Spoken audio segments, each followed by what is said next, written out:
In 2003, Cadillac introduced the CTS. It was their all-new mid-size luxury sedan that aimed to compete with similarly sized BMW and Mercedes-Benz vehicles. A year later, in 2004, they released a high-performance version of the CTS called the CTS-V. The goal was to attract a younger audience and to sway the public opinion on Cadillac being a car only meant for old people. The CTS-V brought its powertrain and drivetrain from the Corvette Z06 at the time. Gone was the boring V6 in place of a proper bald eagle emitting V8. Now we fast forward to 2016 when Cadillac releases this. This is the third and final generation of CTS-V with production spanning from 2016 to 2019, and its sole purpose was to take on its German rivals, the Mercedes-Benz E63 AMG and the BMW M5. This particular car is a 2016 model and is my daily driver. Now, the V3, as many people call it, fundamentally hasn't really changed. Cadillac went back to their roots and stuck with only a sedan body style like they did with the first generation of CTS-V. Every generation of CTS-V has gotten astronomically better, and this car is no different. It borrows a very similar version of the LT4 engine from the C7 Corvette Z06, and the 8-speed transmission is from the Z06 as well. More on that later. Now, in 2016, the Mercedes-Benz E63 AMG made 577 horsepower out of a 5.5-liter turbocharged V8. The BMW M5 made 560 horsepower out of a turbocharged V8 that was 4.4 liters. Now, those cars were priced at base prices of $95,000 and $94,000 respectively. This car, with a base price of only $84,000, has a 6.2-liter supercharged V8 producing 640 horsepower and 630 pound-feet of torque, making it the most powerful Cadillac ever produced. Now, I should also mention that both Mercedes and BMW have released updated versions of the E63 and the M5, but even still, the Caddy makes more power than those cars. In fact, the Cadillac CTS-V is the second most powerful sedan ever produced, second to only the Dodge Charger Hellcat. Cadillac says that this CTS-V has a top speed of 200 miles per hour, making it the first 200-mile-an-hour Cadillac. Let me say that again, a Cadillac that will do 200 miles per hour. The C7 Corvette Z06 doesn't even have a top speed that high. This is also the first Cadillac with all aluminum doors. Cadillac has always done a great job differentiating their V models from the standard cars, and this car is no different. The V has wider fenders, a hood bulge, a hood vent, and bigger grills than the standard car, which really help give it that menacing look. This particular generation of CTS-V is the best looking CTS-V in my opinion. The hood vent is functional, allowing for heat to escape out of the engine bay and channel trapped air behind the radiator out and over the hood to reduce lift at the front end. The car also has a huge steel Brembo brake setup with 6 pistons in the front and 4 pistons in the rear. There unfortunately is no carbon ceramic option like there is on the C7Z. This is also the first CTS-V to have a quad exhaust system with exhaust valves.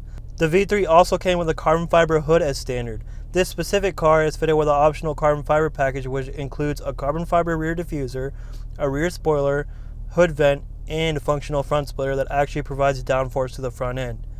Now, you might be worried that you might run the splitter into a curb because of how far it sticks out, but Cadillac has fitted 2 small cameras in the front lower grille area that will show you how close you are to a curb when you are parking. Carbon fiber side skirts would have been awesome to see as well, but you really have to appreciate the fact that Cadillac uses all this carbon fiber at all. I mean, this car isn't light by any means, weighing just over 4,100 pounds, but things like the aluminum front components such as the upper and lower control arms and the aforementioned aluminum doors, as well as all the carbon fiber components, help keep this thing relatively light compared to the competition. I mean, in 2016, the Mercedes E63 AMG weighed just over 4,400 pounds and the BMW M5 weighed just under 4,400 pounds. So, compared to those cars, this thing was actually pretty light. So, how fast is this relatively lightweight sedan?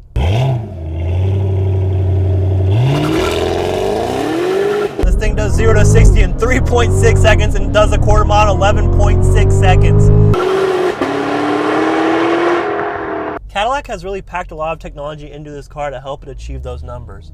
For starters, you have 4 different drive modes. We have a tour mode, we have a sport mode, we have a track mode, and then we have a snow and ice mode.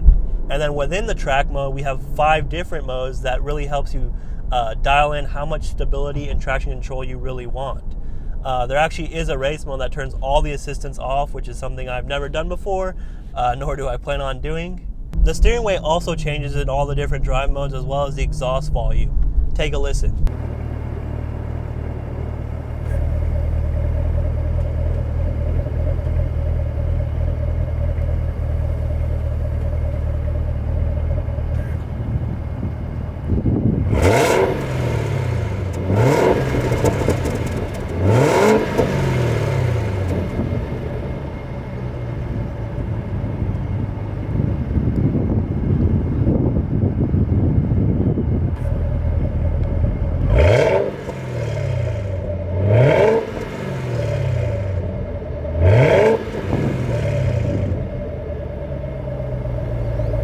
For the majority of my city and highway driving, I leave this thing in sport mode, and for what it's worth, I get about 15 to 16 in the city and about 20 to 21 mpg on the highway. This car also has GM's third generation magnetic ride control suspension.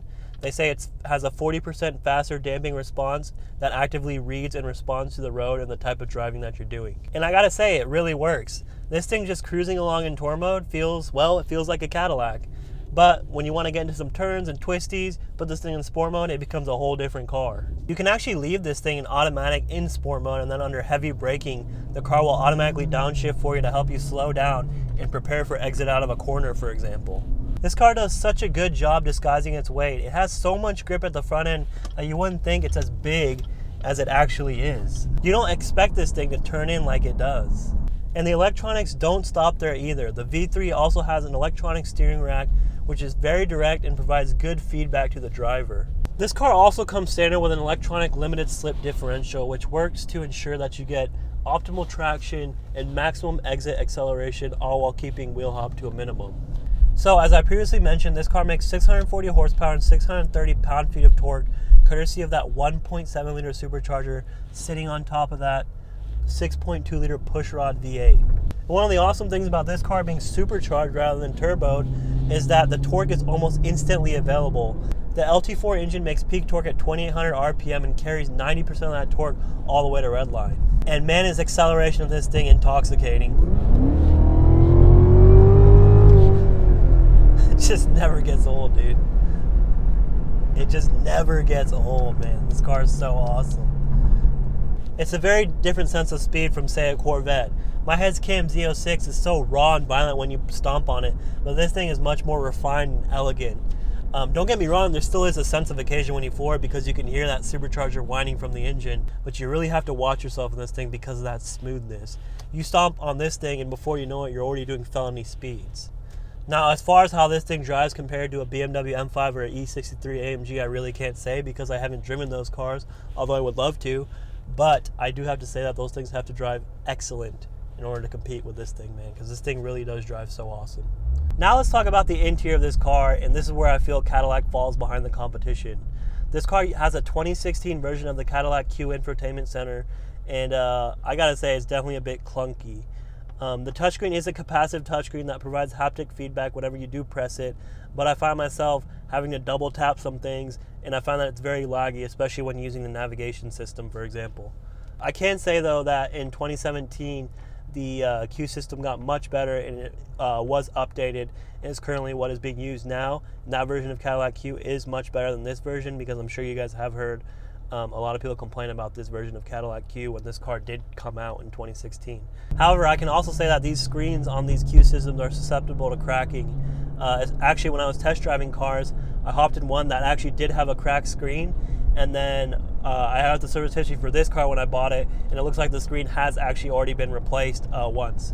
So I think it's some kind of issue that has to do with the screen becoming delaminated from the actual system because of heat or something like that, but there is no updated version of the screen, and so I guess it's just a matter of time until it happens again. So that's always something to consider whenever you're buying one of these, especially like on the used market. Now, we do have welcome features like Android Auto and Apple CarPlay, and this car actually does come with a standard Bose speaker system, which actually does sound really good. And then moving down underneath the screen itself, we have a bunch of different capacitive touch buttons for the CUE system. We have climate control, and we have seat warmers here as well. And then flanking the screen, we've got buttons as well for emergency hazard lights, lane keep assist, parking sensors, and hell, we even have a button for the glove box. But these buttons underneath the screen and around the screen are made from that shiny black piano plastic, which I'm sure you guys know of. It's often the stuff they use on bezels for like TVs and monitors and stuff. And they're just fingerprint magnets, man. I actually have to keep a microfiber in the car just to constantly clean the fingerprints off the buttons and the screen, because as you guys know, that shiny piano plastic is just a nightmare for dust and fingerprints. You know, Cadillac does actually redeem themselves though with this secret compartment they put behind the climate control section of this radio. There actually is a secret compartment back there which you can put your phone in, and there actually is a wireless charging pad in that compartment. So you can set your phone in there and close the compartment, and you can use the system to do everything you need to do, like text messages, calls, music, and whatever. And you can just leave your phone in there as it charges if it has wireless charging capabilities. And so moving down from the radio system, we have the shifter, which is actually optioned in suede, as well as the steering wheel in this car. And then also you have the cup holders. Notable here is an automatic cup holder cover, which you just kind of tap and then it closes, and then you tap it and it opens back up. And then underneath there we have our traction control button and our different drive mode selectors. And then we also have the glove box, and in the glove box we've got a 110 volt regular power outlet. So if you could plug anything there that you have, I guess if you want to play your Xbox in your Cadillac, you could do that. So that 110 volt power outlet is actually part of the luxury package that this car has, which actually includes the automatic rear window shade, and then also the manual side window shades, as well as the tri-zone climate, so the rear heated seats. That's all included in the luxury package of this car. Another must-have option for this car is these Recaro seats. These are beautiful seats, I gotta say. They've got suede inserts in the middle, and then they're made from the leather, and they're fully adjustable. You got adjustable bolsters on the bottom side here and the side as well, and then you can also adjust the lumbar support in these seats. One thing these seats are missing though is a cooling feature. They're only heated seats. Unlike the regular seats, the base seats in this car actually are cooled, but the Recaros are not cooled. They're only heated. I think it has something to do with the same seats are used in the ATS-V, and there's no room for, I guess, adding the cooling option in the ATS-V. That's just what I heard. I'm not sure if that's accurate or not. I think the only option that this car doesn't have is the performance data recorder. There is an optional performance data recorder that Cadillac offers for this car. Basically, it's a camera here, and it records things like your lap times. You can record 0 to 60 times. It's got a cool little overlay, and records it onto an SD card that goes in the glove box. So that's pretty cool if you plan on tracking your car. I think that's like a $3,000 option. You might look into it. All right, now moving to the gauge cluster, we've got our tachometer and speedometer displayed in the middle, big and bright in that circle, as you guys can see there. It's definitely where you want it to be in a car like this. And then on the side, you've got 4 different fixed gauges. You've got boost pressure, you've got coolant temperature, you've got oil temperature, and you've got your fuel gauge. And then on the 2 menus on the side as well, you can flip through and set whatever you want. On mine, I have fuel economy on the right side, and then I have my compass on the left side.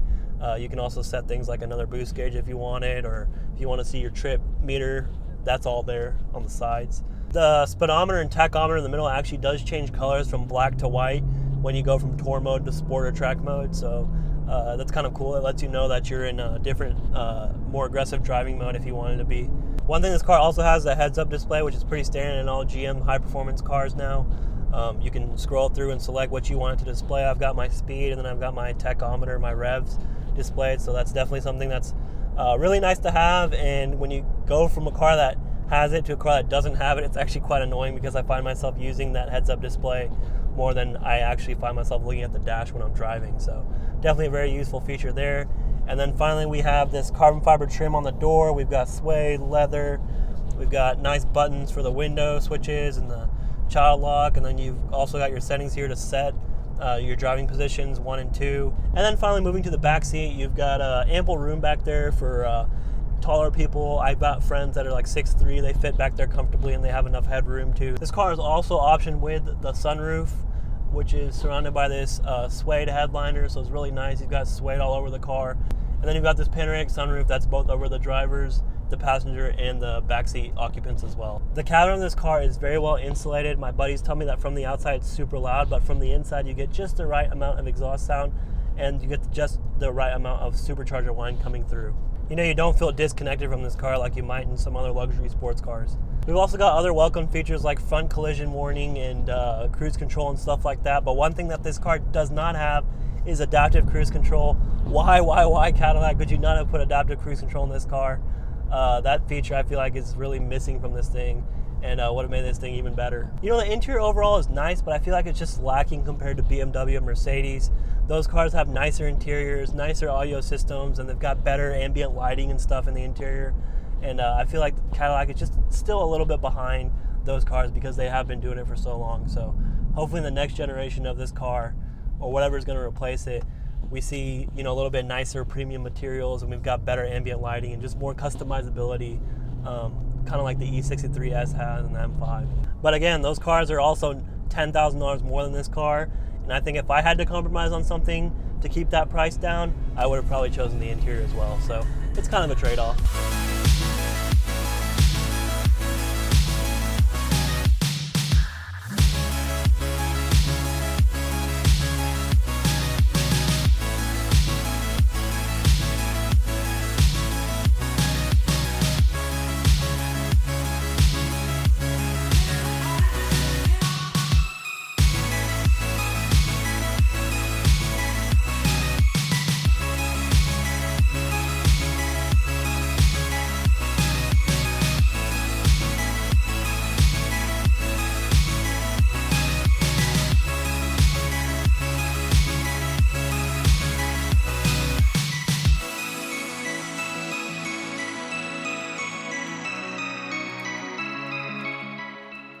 So the interior isn't the best compared to the competition, but that isn't the sole reason you buy this car. American car makers has always done such a great job delivering amazing value for their cars. This car is such a monster, and I think you really have to drive it to appreciate it. If you're a BMW or Mercedes person, give this car a chance, and I think you might change your mind just a tiny bit. The torque is so intoxicating, and seeing that digital speedometer just jump huge intervals on its way to the moon is absolutely insane. Now, since I purchased this car pre-owned, I feel like I should also touch on the depreciation factor of this car. This car I bought is a 2016 with less than 40,000 miles and can be had for less than $60,000. So that drives a really hard bargain on the used car market. Is there a better luxury sports sedan for less than 60 grand? Currently, man, I don't know if this thing can be beat at that price point. However, there is one glaring issue with this car, and I said I was going to touch on it earlier, and so now I'm touching on it now, and that is the transmission of this car. This car essentially uses the same 8L90 8-speed transmission that's in the C7 Corvette Z06. And if you know anything about that automatic transmission, then you know what I'm about to say. This transmission is not a dual clutch transmission and uses a traditional torque converter. Flat out in automatic mode, this thing shifts like a dream. It's nice and quick, but the issue does not lie in the shift speed. It actually lies in the transmission programming and the nature of the automatic transmission at low speeds. There's a very noticeable lag from the time you hit the shifter to the time the transmission actually shifts. You have to kind of pre-shift the transmission before it does hit redline because of that lag, and it's just very inconvenient. And that happens in every driving mode too. Actually, when you're racing people and if you're trying to shift it manually and you wait till redline to hit that button, the car's going to nose over, and that's going to give that person next to you that extra jump. And that's really, really annoying and kind of embarrassing at the same time. And then there's a class action lawsuit that was filed for this transmission and the shuttering issue that it actually has. This car actually has been serviced before for a shutter issue. Actually, when I got the car, I took it in and had them look at it because at low speeds in this car, when you're just kind of cruising along on the highway, it feels like you're almost like on rumble strips when you're not.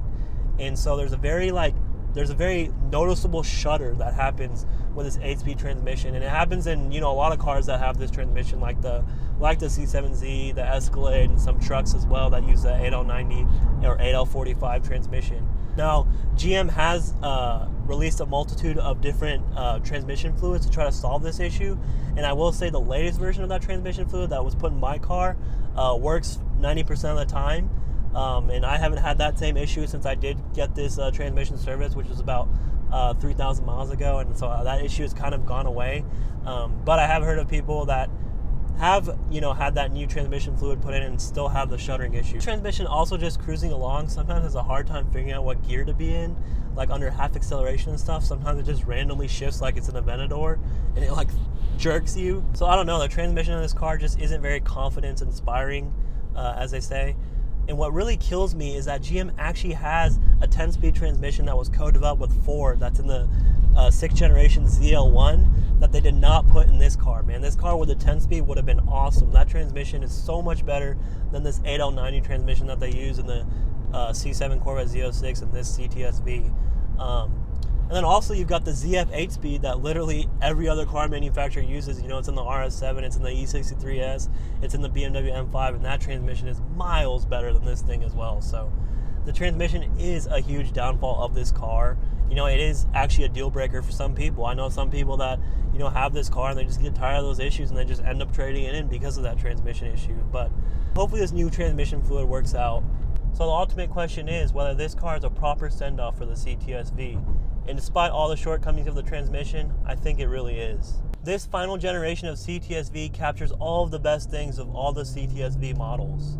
It has a huge engine with earth-shattering amounts of horsepower and torque. It's comfortable when you're running errands and it's playful when you want it to be. It has a sleeper factor to it. If someone didn't know what this was and you pulled up to them on a red light, you could really hurt some feelings. It's perfect for date night or for driving clients around. They've fixed so many of the issues that plagued the previous generation of the CTS-Vs. And the value proposition of this car is amazing, especially now on the pre-owned market.